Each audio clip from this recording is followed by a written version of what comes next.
Hi friends, happy morning. இது all to all சேனல்லேருந்து பேசுகிறேன். நான் இன்றைக்கி ஒரு கோவில்பட்டி ஸ்பெஷல் மட்டன் வறுவல் செய்ய சொல்லித்தரேன். இது பார்த்திங்கன்னா ஒரு 1/4 kg மட்டன் எடுத்து நல்லா நான் ஒரு 4 விசிலுக்கு விட்டு எடுத்திருக்கேன். கொஞ்சம் உப்பு போட்டு கொஞ்சம் மஞ்சத்தூள் போட்டு எடுத்திருக்கேன். இதுக்கு தேவையான மசாலா பார்த்திங்கன்னாக்கா கொஞ்சம் மிளகு, சீரகம், சோம்பு இது 3யும் கொஞ்சம் வறுத்து எடுத்துட்டு பவுடர் பண்ணி எடுத்துக்கணும். ஓகேவா? இதுக்கு ஃபுல்லாக சின்ன வெங்காயம் தான் போடணும். கொஞ்சம் பூண்டு, கொஞ்சம் தேங்காய் பல்பெல்லாம் நறுக்கி வச்சுருக்கோம். கொஞ்சம் கருவேப்பிலை. இதுக்கு இப்போ வாங்க எப்படி செய்கிறதுன்னுட்டு பார்க்கலாம். பாருங்கள் ஃப்ரெண்ட்ஸ், நான் இப்போ கொஞ்சம் சோம்பு போட்டு நல்லெண்ணெயில் சோம்பு போட்டு தாளிச்சிருக்கேன். இந்த வெங்காயம் போட்டுக்கிறேன். 1/4 kg மட்டனுக்கு ஒரு 150 கிராம் சின்ன வெங்காயம். இது ஃபுல் அண்ட் ஃபுல் சின்ன வெங்காயத்தில் தான் செய்யணும். அப்போ தான் அந்த டேஸ்ட் இருக்கும். அப்புறமா சேம் டைம் நல்லெண்ணெய். ஓகேவா? இதில் இதை வதக்கிக்கலாம். இப்போ இது வதங்குற நேரத்தில் நம்ம மிளகு, சீரகம், சோம்பை கொஞ்சம் லைட்டாக ட்ரை ரோஸ்ட் பண்ணிவிட்டு அதை கொஞ்சம் பவுடர் பண்ணி எடுத்துக்கலாம். இப்போ பாருங்கள் ஃப்ரெண்ட்ஸ், இந்த வெங்காயமும் பூண்டும் கொஞ்சம் வதங்கிடுச்சு. இப்போ இதோடவே நம்ம அந்த நறுக்கி வச்சுருக்க பல்பெல்லாம் நறுக்கி வச்சுருக்க தேங்காயும் கருவேப்பிலையும் போட்டுக்கிடலாம். இதில் இருக்கிற மட்டனோட இந்த தேங்காய் வெங்காயம் சாப்பிட்றதுல தான் ரொம்ப டேஸ்ட் இருக்கும். இது ஒரு ரசம் சாதம், பருப்பு சாதம், பார்த்திங்கன்னாக்கா ஒரு சப்பாத்திக்கு, இட்லி, தோசை எல்லாத்தோடவும் இது மேட்ச் ஆகிக்கும். இது கோவில்பட்டி ஸ்பெஷல்.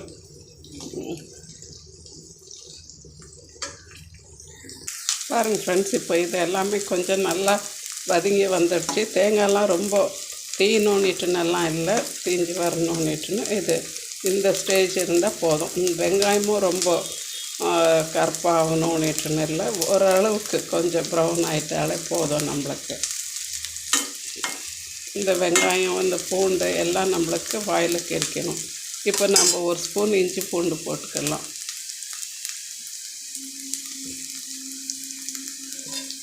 இதை இதோட மிக்ஸ் பண்ணிக்கலாம். இப்போ இதுக்கு தேவையான அளவுக்கு மிளகாத்தூள், நம்ம அந்த மிளகு, சீரகம், சோம்பு வேறு அரைச்சி வச்சுருக்கோம். அதனால் மிளகாத்தூள் உங்களுக்கு பார்த்து போட்டுக்கணும்.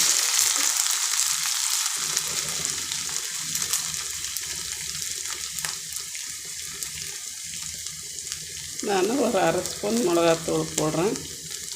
இன்னும் ஒரு பெரிய ஸ்பூன் அளவுக்கு மல்லித்தூள் போட்டுக்கிறேன். ஏற்கனவே நம்ம அந்த மட்டனில் மஞ்சத்தூள் போட்டு இருக்கிறதுனால நம்ம இப்போ இதில் போடலை.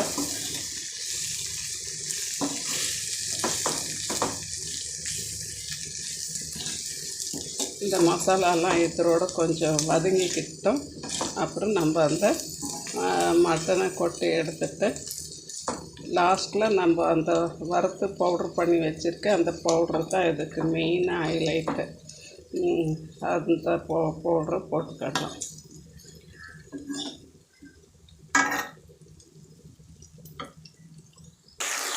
இப்போ இது எல்லாமே நல்லா சேர்ந்து வந்துன்னு இருக்குது.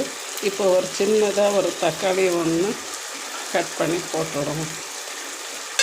போட்டு கொஞ்சம் வதக்கி விட்டுக்கலாம். மட்டன் ஏற்கனவே வெந்திருக்கிறதுனால நம்மளுக்கு இந்த மசாலாலாம் கொஞ்சம் பிடிச்சி இந்த தக்காளி எல்லாம் கொஞ்சம் வெந்து வந்துடுச்சுன்னா போதும் நம்மளுக்கு. பாருங்கள் ஃப்ரெண்ட்ஸ், இப்போது நம்மளுடைய மட்டன் ரெடி ஆகிடுச்சு. கோவில்பட்டி மட்டன் வறுவல் ரெடி ஆகிடுச்சு. இப்போ இதில் நம்ம அந்த பவுடர் பண்ணி வச்சுருக்க மிளகு, சீரகம், சோம்பு இதை தூவிக்கிடலாம். தூவிட்டு கொஞ்சம் கிளறி விட்டுட்டு கொஞ்சம் மல்லி செடியும் கருவேப்பிலையும் போடுவோம்.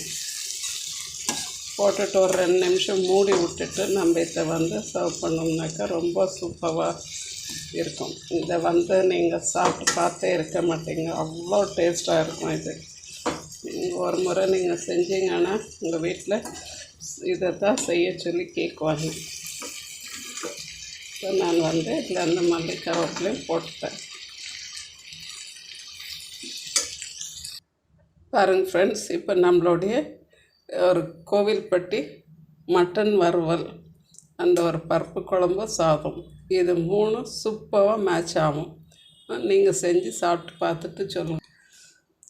ரொம்ப அருமையான டிஷ்ஷு இதெல்லாம், பழைய காலத்து டிஷ்ஷு.